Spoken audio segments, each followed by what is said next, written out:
Tanah pertanian kita telah terkontaminasi antibiotik, pestisida, dan pupuk sintetis. Hal ini telah merusak tanah secara serius. Bukan hanya itu, tanpa disadari, penggunaan bahan-bahan yang tidak ramah lingkungan tersebut juga mendorong meningkatnya serangan hama dan penyakit pada tanaman. Namun kebijakan pertanian yang mendorong penggunaan pupuk sintetis dan pestisida tidak berubah. Beberapa pakar pertanian dan kolumnis terkenal membela pertanian konvensional dan melancarkan serangan terhadap pertanian organik dengan berbagai alasan.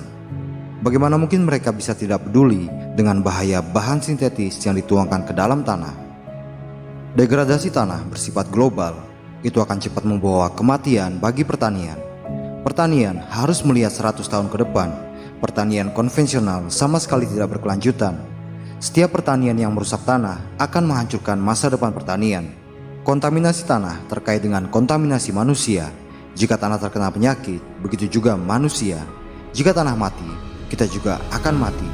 Kita harus mengubah pertanian saat ini dengan berhenti melakukan usaha untuk membunuh tanah.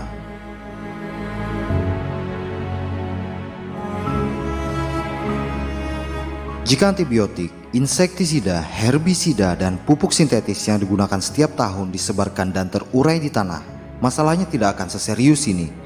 Sayangnya, kenyataannya adalah bahwa mereka benar-benar menumpuk di lapisan 15 cm di bawah permukaan tanah karena lapisan yang dipadatkan.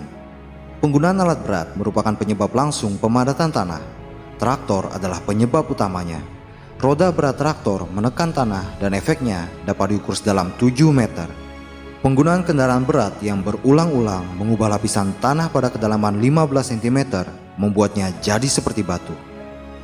Karena lapisan tanah yang padat ini, bahan sintetis pertanian tidak dapat menembus jauh ke dalam tanah dan tidak dapat memasuki siklus penguraian. Sebaliknya, mereka akan tetap berada di ketinggian di bawah permukaan 15 cm. Setelah air menguap, residu ini akan sangat merugikan akar tanaman. Jada menyarankan Anda untuk berhenti menggunakan traktor berat, tetapi gunakanlah traktor ringan sebagai gantinya. Kemudian, berusahalah sebisa mungkin untuk meminimalkan penggunaan bahan sintetis. Hindari penggunaan alat berat. Jika Anda terpaksa harus menggunakan traktor berat, berhati-hatilah agar roda tidak melindas area tanaman. Orang tua kita akan ingat bahwa beberapa dekade yang lalu adalah umum untuk menanam cabai dan memanennya hingga 40-50 kali. Petani di masa lalu tidak memiliki produk mikroorganisme ataupun pupuk sintetis. Mereka bahkan tidak pernah mengikuti pendidikan pertanian yang rumit. Mereka dengan mudah menanam cabai yang luar biasa. Saat ini, petani memiliki begitu banyak produk untuk dipilih. Mereka memiliki banyak kesempatan untuk mendapatkan pendidikan. Ironisnya, saat ini tidak banyak petani yang berhasil dalam membudidayakan cabai. Bahkan cabai merupakan salah satu jenis tanaman yang paling sulit untuk dibudidayakan saat ini. Tapi bagi leluhur kita, cabai adalah salah satu yang paling mudah. Mengapa menjadi seperti itu? Apakah karena antraknosa dan penyakit tular tanah lainnya merajalela? Kalau begitu, kita harus bertanya lagi, mengapa penyakit menjadi merajalela?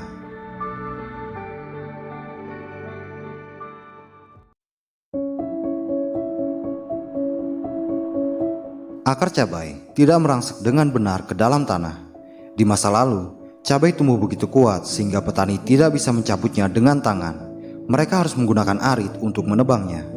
Sekarang, bahkan anak kecil akan mudah mencabut akar cabai dari tanah. 30-40 tahun yang lalu, tanaman cabai bisa menjulurkan akarnya sampai 1,5 meter ke dalam tanah.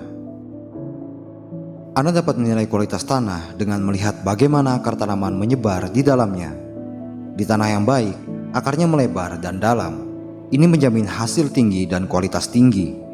Ini adalah akal sehat. Jika akar menyebar dengan peningkatan luas permukaan, maka lebih banyak air dan nutrisi akan menjadi tersedia untuk tanaman. Entah bagaimana, dalam pertanian modern, terutama terkait manajemen tanah, selalu diawali dengan pertanyaan, pupuk dasar apa yang harus saya masukkan? Begitu mudahnya cara mempromosikan penjualan pupuk dan produk sejenis, tetapi pada dasarnya manajemen tanah lebih dari itu. Hanya cara bertani sehat dan berkelanjutan yang dapat bertahan di zaman perubahan iklim.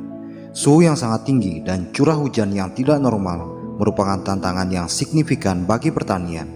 Daripada mengharapkan dan mengandalkan terobosan teknologi, mari kita kembali ke dasar-dasar bertani. Pertanian sejati dimulai dengan pengolahan tanah. Jika terus menggunakan pupuk dan pestisida sintetis, pencemaran tanah akan semakin parah. Produktivitas akan turun dan pertanian akan semakin sulit. Selain itu, penggunaan kotoran ternak sebagai pupuk dasar juga menjadi sangat berbahaya karena sudah menjadi norma untuk menggunakan hormon dan antibiotik dalam memelihara ternak. Kotoran ternak diubah menjadi pupuk kandang dan dipasok ke pertanian. Harganya terbilang cukup murah, namun ketika antibiotik menumpuk di tanah, mereka menghancurkan mikroorganisme. Ini mengarah pada pengerasan tanah lebih lanjut. Segala bentuk pertanian harus dinilai berdasarkan kemampuan untuk mempertahankan produksi. Ini adalah kompromi masa depan kita untuk menghentikan bentuk pertanian yang mencemari tanah. Penggunaan antibiotik dalam industri peternakan tidak hanya mencemari tanah, tetapi juga membahayakan kesehatan tanaman dan konsumen. Itu sebabnya pertanian organik melarang penggunaan limbah ternak tersebut. Makanan yang masuk ke mulut Anda menentukan kesehatan Anda. Pupuk kandang yang masuk ke dalam tanah menentukan kesehatan tanaman. Makanlah makanan yang baik untuk tubuh Anda dan berikan pupuk yang sehat untuk tanaman.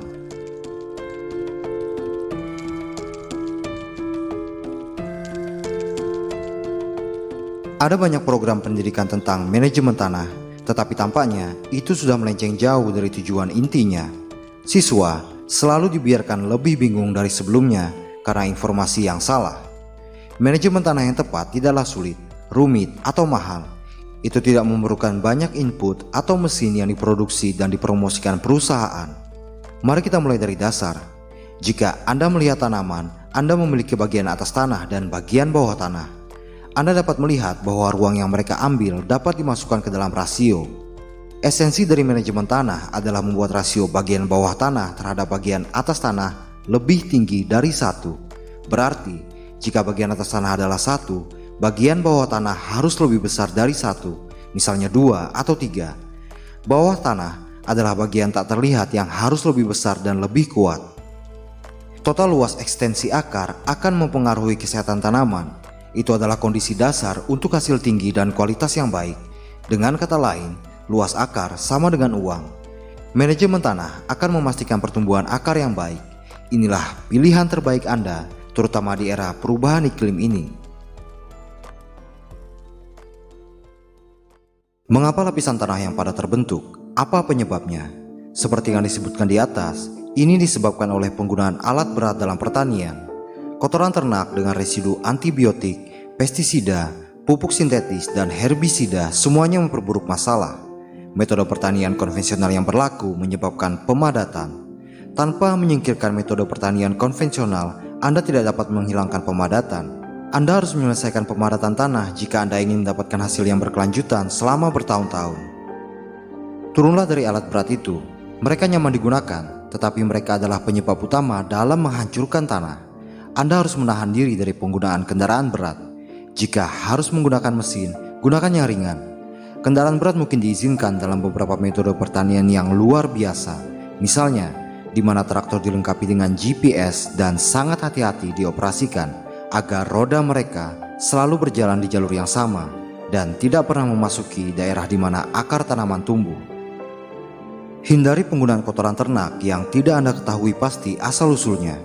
Akumulasi antibiotik yang disebabkan oleh kebiasaan input kotoran ternak yang tidak jelas asalnya dapat menghambat aktivitas mikroorganisme tanah. Itulah sebabnya pertanian organik tidak mengizinkan kotoran ternak semacam itu. Beralihlah dari bahan sintetis ke bahan alami. Tanah yang terkontaminasi oleh bahan kimia sintetis memiliki aktivitas mikroba yang rendah dan tidak dapat merespon masukan pupuk, sehingga petani akan lebih banyak menggunakan pupuk sintetis. Lepaskan diri dari siklus ini. Belajarlah membuat pupuk cair jadam yang bisa menggantikan pupuk sintetis. Mikroorganisme asli mungkin merupakan cara terbaik dalam mengatasi pemadatan tanah. Minimalkan penggunaan bahan sintetis dan terapkan larutan mikroorganisme jadam untuk waktu yang lama. Ketika populasi dan keanekaragaman mikroba meningkat, bahan sintetis yang terperangkap di lapisan tanah yang dipadatkan akan mulai larut. Lambat laun, lapisan padat tersebut akan hilang. Ini akan mengarahkan pertanian Anda pada dekomposisi bahan organik yang lebih cepat, sehingga sedikit demi sedikit akan mengurangi bahkan menghentikan kebutuhan akan pupuk sintetis. Tidak banyak solusi yang ditawarkan ilmu pertanian untuk mengatasi pemadatan tanah. Namun Jadam telah menemukan yang terbaik, yaitu gunakan JMS yang kemudian dikombinasikan dengan tanaman penutup atau cover crops.